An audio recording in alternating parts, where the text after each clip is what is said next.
It's fair to say that HS2 has been challenging, and it's been accused of being a waste of money for making promises that it cannot fulfil. So how much support would you say HS2 has from the public, local authorities and businesses? I think a strong level of support. I think it, like many things, it varies. But I think generally the level of support that I've seen and the organisation has seen has been very supportive. The public aren't been very supportive. Comrade's poll says 2/3 of British adults do not think HS2 would benefit them personally. 3 in 5 British adults think HS2 is poor value for money. 4 in 5 British adults think HS2 will end up costing more than the projected £56 billion. We have a lot of work to do to persuade them that actually they are not correct in their assessment of that. So why are they such a bad image? Maybe we just haven't done a very good job in selling the benefits to the public about what HS2 is going to do, not only for Nottingham and Sheffield and Newcastle and Manchester and Birmingham, but actually for the whole of the UK. Because one of the things that HS2 will do is provide the opportunity for people to really move their place of work from the home counties into other parts of the UK. Alternative argument has been made that HS2 is being built to actually service London, and what it will do is bring people within commuting distance to come down here to work. I think that if you speak to people in Birmingham, the Midlands, East Midlands, they don't see that at all. What they see is an opportunity to actually bring people from the home counties into the area and make it easier for businesses to actually develop. The economic benefit, I think generally, that we've seen within the regions, probably close on 500,000 new jobs created in Birmingham, East Midlands, West Midlands, North East. The Leader of the House, Andrea Ledstone, has to Michael Gove has expressed reservations. How concerned are you about those? We really believe that we will be able to prove conclusively that this is actually providing an absolute necessity for the country in terms of balancing the economy, improving transport systems. I mean, I've personally travelled, as I'm sure most people have too, in the north, and there are real need to improve that connectivity between, actually it's not only, it's about trying to move people from their place of work back to home, access from parents to children at school, grandchildren, all of these sort of things. HS2 will provide the backbone to improve the transport system in the north and help us to rebalance the economy within the UK. You've upset my friends in the cycling lobby because you've rowed back on a legal commitment to provide cycle crossings along the route. We are. I am unaware of that. So I will certainly take that away and look at that. I'm surprised you weren't aware that there's a reining back of the cycle provision both along the route and across the route, and the benefit cost comes out much better than HS2 itself with the cycling facilities. We do recognise that we need to work closely with the communities in terms of providing alternative transport, alternative means of transport, and so we're absolutely committed to doing that. So, can we ask you to ensure that the project isn't de-scoped in terms of cycling and other forms of transport that connect with it and run along it? I think I would like to give a commitment that we will look at that area very close. I need to take this away and understand exactly, and I will come back to this committee with a firm answer on that. The notice to proceed, that needs to be triggered this year for phase 1 of HS2. Can you explain to us what that is? it means that we can actually then let the contract for the main works, the construction works that need to go on phase one. So getting approval for the notice to proceed means that we can actually then let the contracts with our main suppliers to ensure that we deliver the programme against the schedule that we're committed to. So there's three main tests you have to pass: the management capability, the affordability of contracts, and the robustness of a revised business case. Are you confident you'll pass all three? Yes, absolutely. If HS2 were not to proceed,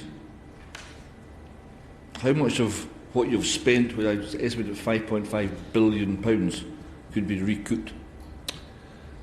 We've spent to date £4.6 billion. Very difficult for me to give you a specific answer as to how much of that investment of £4.6 billion we'd be able to recover. But you've signed contracts for the construction phase. Yes. So could that be recouped? I'm thinking here of Carillion. Carillion seemed to have the attitude they were too big to fail. Well, we're obviously aware of the situation with Carillion, but I think that with our partners that we have now and their joint venture partners, we're very confident that we've got the strength in the supply chain to be able to address those issues.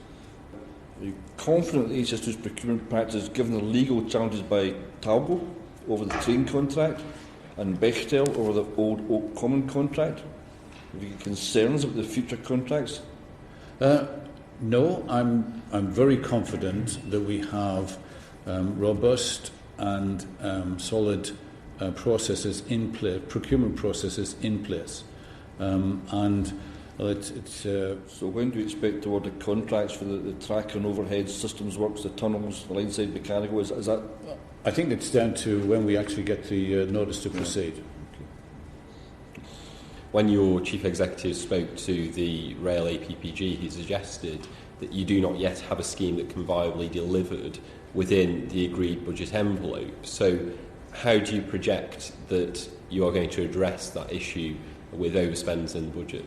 Well, it is absolutely clear that the budget that was agreed in the 2015 spending review was 55.7 billion, with obviously a schedule and a scope that goes with that. The challenge that Mark Thurston referred to was in terms of how we could actually work with our supply chain to make sure that we were actually working within that envelope. Sir Terry Morgan told the House of Lords that in January, in the triangle of scope, cost and time, something has to give. So what would you suggest is going to give to keep you within that budget envelope? I believe that the triangle is correct, but we are very clear in what the demands laid on us from the taxpayer and indeed from the department. That we have very clear mandate about the cost, the scope and the schedule. And it's an ongoing process, an assessment of where we are. And those three are absolutely interlinked. Something has to give to keep you within that budget envelope. I think, as I said, there are three aspects to that. And at this particular moment in time, we're working within those three parameters. So, cost, schedule, and scope are completely interlinked. And at this moment in time, taking on board the assessments that are carried out on a regular basis, that's the scope, schedule, and cost that we're working to. So, if those changes. When do you think you'll publish a revised business case? I think I have nothing that says we're going to publish a revised business case. But will there be a revised cost estimate? Obviously, currently it's not in 2019 prices. At what point might it be revalued to put it into those prices? It will be, as the incoming chairman, one of the things that I'm very keen and continue to do is to assess the state of the programme, which includes the figures of on cost, scope, and the schedule, and I report that to the board and report that subsequently into the Department of Transport. So it's an ongoing iterative process. It's the sort of thing that you would do on any large programme, where you continually assess where we are in terms of cost, scope and schedule. So I'll just come back to my question, Alan, is when do you think you'll be publishing that revised cost estimate with it in up-to-date prices?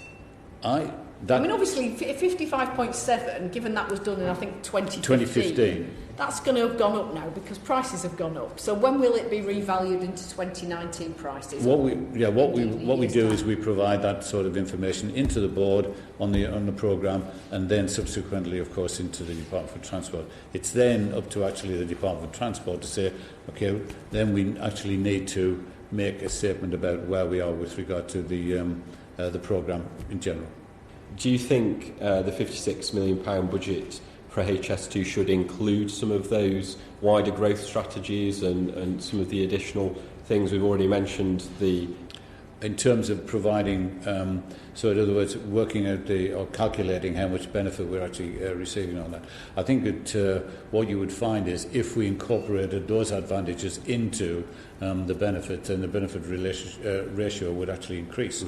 But should these be included within your wider budget, particularly some of the local growth strategies, some of this work that is not necessarily currently included in your budget is going to be done through other organisations, Network Rail and others, local authorities? Do you think there is a need to quantify that within your own budget? It would be benefits that you would see throughout the community.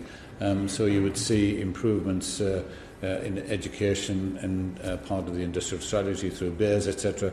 I think cost ratio. So the cost is, what HS2 is spending, but when we look at the benefits, it includes that 2.3 BCR includes the wider economic impacts. But of course, some of those wider economic impacts will come through, won't they? The local growth strategies. The West Midlands is already talking about spending an extra £3.3 billion. Is it right to include the benefits if you're not including the costs? Well, we certainly shouldn't be double counting. So if we're looking at the situation and saying, well, we can claim the benefits in HS2 and also claim the benefits in some of the regional growth strategies without including the costs, then clearly that is wrong. So if we're including the benefits from Leeds or Manchester or Birmingham without including the costs associated with it, then I think that that's a little bit disingenuous.